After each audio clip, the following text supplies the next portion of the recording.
नमस्कार. मी दिनेश कांजी. आपण बघताय न्यूज डंका. इस्रायलने अलीकडेच कतारमध्ये धडक कारवाई केली आणि तिथे आश्रय घेऊन बसलेल्या हमासच्या टॉपच्या दहशतवाद्यांना टिपलं. या कारवाईनंतर सगळ्या जगामध्ये प्रचंड खळबळ माजली, कारण अलीकडेच अमेरिकेचे राष्ट्राध्यक्ष डोनाल्ड ट्रम्प कतारच्या दौऱ्यावर होते आणि या दौऱ्यामध्ये एक खूप मोठं डील सुद्धा झालं होतं.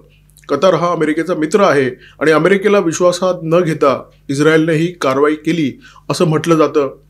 पाकिस्तान अशाच घटनांची वाट बघत असतो. पाकिस्तानचे UN मधले राजदूत, संयुक्त राष्ट्रांमधले राजदूत, त्यांनी ही संधी साधली आणि इस्रायलवर टीका करून घेतली. परंतु या टीकेला इस्रायलच्या राजदूताने जे काही उत्तर दिलं ते जर आपण काळजीपूर्वक ऐकलं तर आपल्या लक्षात येईल की ऑपरेशन सिंदूर पार्ट 2 कदाचित भारत करणार नाही, इस्रायलकडून केलं जाण्याची शक्यता आहे. पाकिस्तान हा जगातला असा देश आहे जो सतत आर्थिक अडचणीत असतो, सतत डबघाईला आलेला असतो आणि त्यामुळे या देशाचे नेते सतत कटोरा घेऊन जगभरामध्ये जाऊन विविध देशांकडे भीक मागत असतात, विशेष करून इस्लामिक देशांमध्ये. आणि इस्लामिक देशांमध्ये जेव्हा पाकिस्तानचे नेते जातात तेव्हा हक्काने जातात, कारण इस्लामी उम्मा, इस्लामी देशांमध्ये असलेला भाईचारा, हा भाईचारा असल्यामुळे आम्हाला इस्लामी देशांकडे भीक मागण्याचा हक्क आहे. या हक्काने पाकिस्तानचे नेते इस्लामी देशामध्ये जात असतात. आणि कतार हा तर अत्यंत श्रीमंत असलेला देश आहे आणि त्यामुळे पाकिस्तानचे नेते कतारमध्ये हक्काने जात असतात.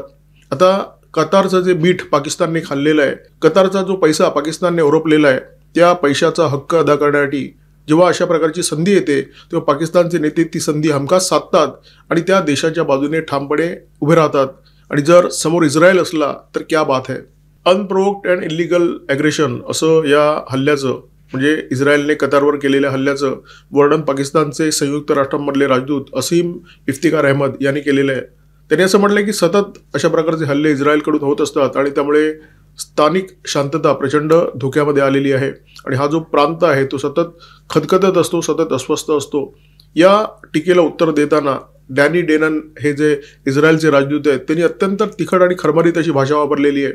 डॅनी डेनन यांनी पाकिस्तानला त्यांच्या इतिहासाची आठवण करून दिली. त्यांनी आठवण करून दिली की ओसामा बिन लादेन तुमच्या अबोटाबादमध्ये लपून बसला होता आणि त्याला अमेरिकेने टिपलं. आणि जेव्हा अमेरिकेने ओसामा बिन लादेन याला टिपलं तेव्हा जगाने हा प्रश्न केला नाही की परकीय भूमीवर तुम्ही दहशतवाद्याला का टिपलत. जगाने हा प्रश्न केला होता की ओसामा बिन लादेन पाकिस्तानमध्ये काय करत होता. पुढे डेनन असं म्हणाले की ओसामा बिन लादेन असो किंवा हमासचे दहशतवादी, कोणालाही दयामाया दाखवता येणार नाही. इस्रायलचा राजदूत संयुक्त राष्ट्रांमध्ये अशा प्रकारची खरमरीत भाषा वापरतो आणि पाकिस्तानची चामडी सोलून काढतो. त्याचं कारण आहे, एकतर इस्रायलचा जो पिंड आहे तो तशाच प्रकारचा पिंड आहे. जर आमच्या देशाला तुमचा धोका असेल तर तुम्ही नष्ट व्हा, आम्ही नष्ट होणार नाही, ही इस्रायलची भूमिका राहिलेली आहे. त्यामुळे जगाच्या पाठीवर इस्रायलचे शत्रू जिथे कुठे असतात तिथे इस्रायल त्यांना शोधून काढतो आणि तिथे त्यांना ठोकून सुद्धा काढतो. इस्रायलचे पंतप्रधान बेंजामिन नेतन्याहू यांची भूमिका तर याबाबत अत्यंत स्पष्ट आहे. त्यांनी ठणकावून सांगितलेलं आहे की आमचे शत्रू जगाच्या पाठीवर कुठेही असो, आम्ही त्यांना शोधणार आणि आम्ही त्यांना ठोकणार. त्यांचं ताजं विधान आहे. इस्रायलने दोहामध्ये जो हल्ला केला त्या हल्ल्यानंतर नेतन्याहू यांचं हे विधान समोर आलेलं आहे. ते असं म्हणाले की जे देश दहशतवाद्यांना आश्रय देतात एकतर त्यांना शिक्षा दिली पाहिजे किंवा त्यांना त्यांच्या देशातून हाकलून टाकलं पाहिजे. आणि जर हे तुम्ही करू शकत नसाल, जर हे तुम्ही करत नसणार तर आम्ही हे करू, असं त्यांनी स्पष्टपणे सांगितलं आहे. नेतन्याहू जे काय म्हणाले त्याचा अर्थ असा आहे की जगाच्या पाठीवर कुठेही असा दहशतवादी ज्याचा धोका इस्रायलला आहे, इस्रायलला त्याला शोधून काढण्याचा हक्क आहे, इस्रायलला त्याला ठोकण्याचा हक्क आहे. इस्रायलने संयुक्त राष्ट्रामध्ये पाकिस्तानची खरडपट्टी काढली, पाकिस्तानच्या टीकेला जबरदस्त उत्तर दिलं, इथपर्यंत ठीक आहे. परंतु इस्रायल पाकिस्तानमध्ये ऑपरेशन सिंदूरचा पार्ट 2 करेल असं मी जे म्हटलं त्याचा आधार काय, तर त्याचा आधार हा आहे की पाकिस्तान हे जगभरातल्या दहशतवाद्यांचं एपिसेंटर आहे, केंद्रस्थान आहे. आणि इथून सगळ्या जगभरामध्ये दहशतवाद्यांचा पुरवठा केला जातो आणि जगभरामध्ये ज्या ज्या दहशतवादी घटना होतात त्याचा संबंध कुठे ना कुठेतरी पाकिस्तानशी असतो. अमेरिकेमध्ये जे 9/11 झालं त्याचा संबंधसुद्धा पाकिस्तानमध्ये होता आणि पाकिस्तानच्या दहशतवाद्यांनी या हल्ल्यामध्ये एक खूप मोठी भूमिका बजावली होती. त्यामुळे दहशतवादाचं केंद्रस्थान कुठचं तर पाकिस्तान, आणि हे इस्रायलपेक्षा जास्त कोणाला ठाऊक असणार. भारतात जेव्हा पहलगाममध्ये हल्ला झाला, दहशतवाद्यांनी हिंदूंची निर्घृण हत्या केली, धर्म विचारून त्यांना ठार केलं. त्या हल्ल्यानंतर इस्रायलचे भारतामधले जे राजदूत आहेत रेवन अझर याने एक विधान केलं होतं की या हल्ल्यामागे कदाचित हमासचा हात आहे. आणि ते असंही म्हणाले होते पाकव्याप्त काश्मीरमध्ये हमासचे दहशतवादी आले होते आणि ते जैश ए मोहम्मदच्या दहशतवाद्यांसोबत त्यांनी एक बैठक केली हे खरं तर दहशतवाद्यांचं स्नेहसंमेलन होतं, जेव्हा अनेक दहशतवादी संघटनांचे नेते पाकव्याप्त काश्मीरमध्ये आले होते. त्यामध्ये हमासचे नेते सुद्धा होते आणि हमासच्या नेत्यांनी जैश ए मोहम्मदच्या नेत्यांच्या गाठीभेटी केल्या, सलग सविस्तर चर्चा सुद्धा केली. भारत आणि पाकिस्तान हे शेजारी देश आहेत, त्यामुळे भारत आणि पाकिस्तानचा तंटा आहे. भारताची जमीन पाकिस्तानने गिळलेली आहे. इस्रायलचं आणि पाकिस्तानचं तसं काही नातं नाही आहे. ना इस्रायल पाकिस्तानचा शेजारी आहे, ना पाकिस्तान इस्रायलचा शेजारी, ना दोन्ही देशांमध्ये कोणत्याही प्रकारचा सीमावाद आहे. तरीसुद्धा जेव्हा जेव्हा भारत आणि पाकिस्तानचा संघर्ष होतो किंवा पाकिस्तानी दहशतवादी भारतामध्ये उत्पात माजवतात, तेव्हा इस्रायल खंबीरपणे भारताच्या बाजूने आणि पाकिस्तानच्या विरोधात उभा राहिलेला आहे. संयुक्त राष्ट्रांमध्ये सुद्धा जेव्हा जेव्हा काश्मीरच्या मुद्द्यावरून भारत आणि पाकिस्तान भिडतात, तेव्हा सुद्धा इस्रायल ठामपणे भारताच्या बाजूने उभा राहतो. याचं कारण काय? कारण इस्रायलला एक गोष्ट ठामपणे माहिती आहे, भारताचं आणि पाकिस्तानचं थेट वैर आहे, परंतु पाकिस्तान आणि इस्रायलचं अप्रत्यक्ष वैर आहे. इस्लामी उम्माच्या नावावर जेव्हा किंवा मुस्लिम देश एकत्र येतील, तेव्हा पाकिस्तान आपल्या विरोधात असेल हे इस्रायलला ठामपणे ठाऊक आहे. पाकिस्तान हा जगातला एकमेव मुस्लिम अण्वस्त्रधारी देश आहे, हे सुद्धा इस्रायलला ठाऊक आहे आणि ही बाब इस्रायलला प्रचंड खटकत असते.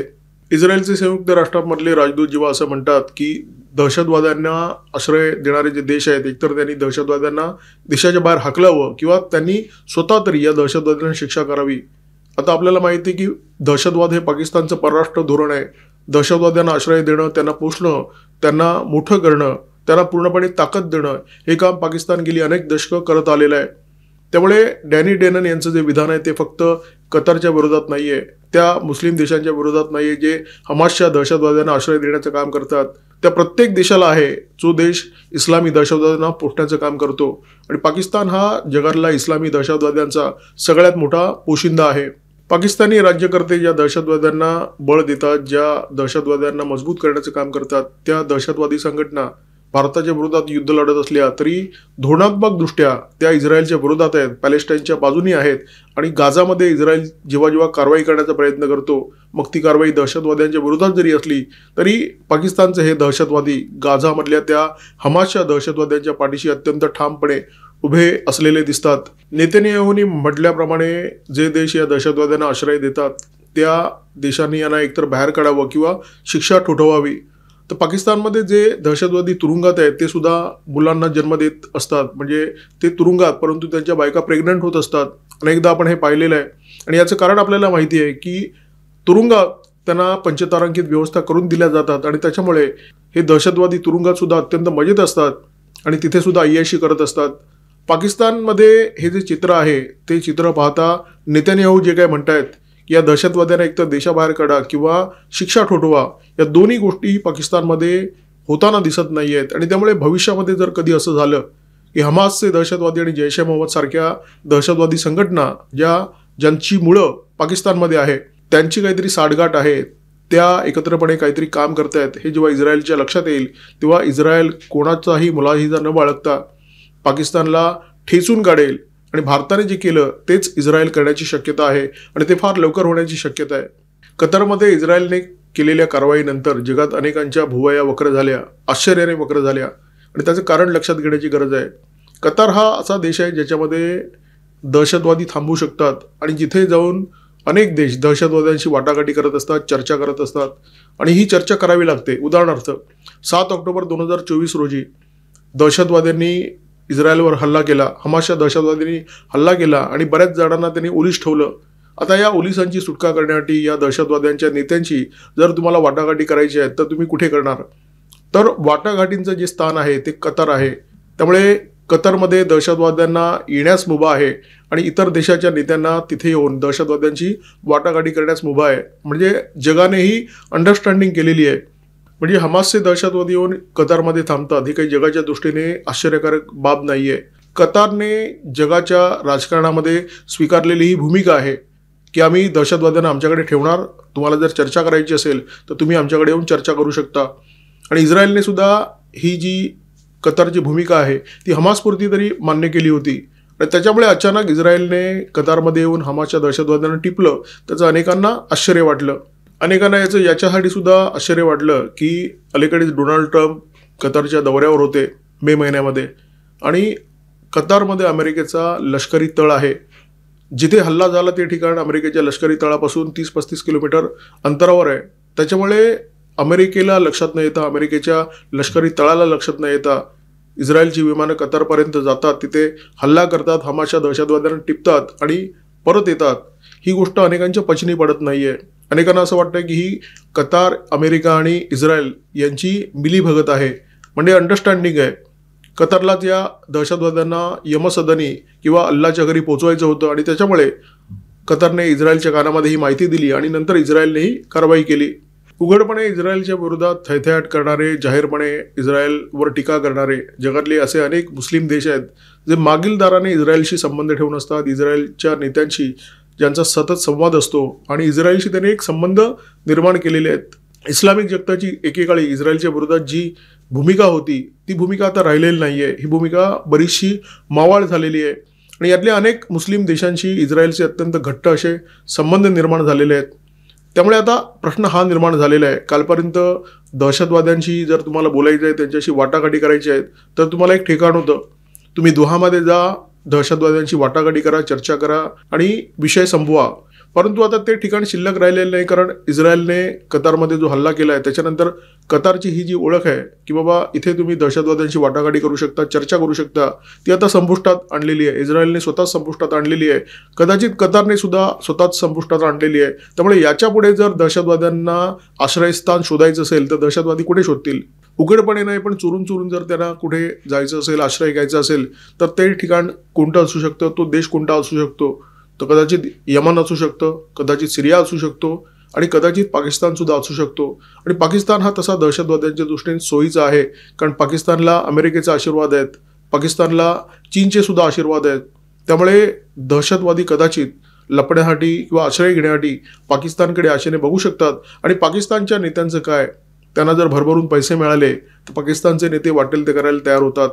हे बहुधा इस्रायलच्या लक्षात आलं आहे, म्हणून इस्रायलचे पंतप्रधान नेतन्याहू यांनी आधीच जाहीर केलेलं आहे की दहशतवाद्यांचे जे आश्रयदाते आहेत त्यांनी एकतर स्वतः दहशतवाद्यांना बाहेर काढावं, त्यांना शिक्षा ठोठवावी किंवा ते काम आम्ही करू. उद्या जर पाकिस्तानने दहशतवाद्यांना आश्रय दिला आणि इस्रायलला असा संशय सुद्धा आला तर इस्रायल पाकिस्तानला थेट भाजून काढेल. तसंच करेल जे भारताने ऑपरेशन सिंदूर राबवून केलं होतं. त्यामुळे ऑपरेशन सिंदूरचा दुसरा टप्पा भारत करणार की इस्रायल करणार असा एक प्रश्न आहे. परंतु ऑपरेशन सिंदूर पुन्हा एकदा पाकिस्तानमध्ये होणार ही बाब निश्चित आहे. संयुक्त राष्ट्रांमध्ये डॅनी डेनन यांनी जो तर्क दिलाय तो अत्यंत महत्त्वपूर्ण आहे. बिन लादेनला परदेशी भूमीवर का ठोकलं असा प्रश्न जग विचारणार नाही. जग हा प्रश्न विचारणार की बिन लादेनला तुम्ही संरक्षण का दिलं होतं, बिन लादेनला तुम्ही लपवून का ठेवलं होतं, बिन लादेनला तुम्ही आश्रय का दिला होता. आणि भविष्यामध्ये इस्रायलने जर ही कारवाई केली तर इस्रायल हाच प्रश्न विचारेल. भारताने सुद्धा जर कारवाई केली तर भारताने सुद्धा हाच प्रश्न विचारावा. या व्हिडिओमध्ये तुर्तास इथेच थांबतोय. व्हिडिओमध्ये माझ्यासोबत होते cameraman Omkar Bhagwat, video editor Ajay Shelke. Video जर आवडला असेल तर लाईक करा, शेअर करा, कॉमेंट बॉक्समध्ये व्यक्त व्हा, सबस्क्राईब करा, न्यूज डंक आणि बेल आयकॉन दाबायला अजिबात विसरू नका. नमस्कार, धन्यवाद.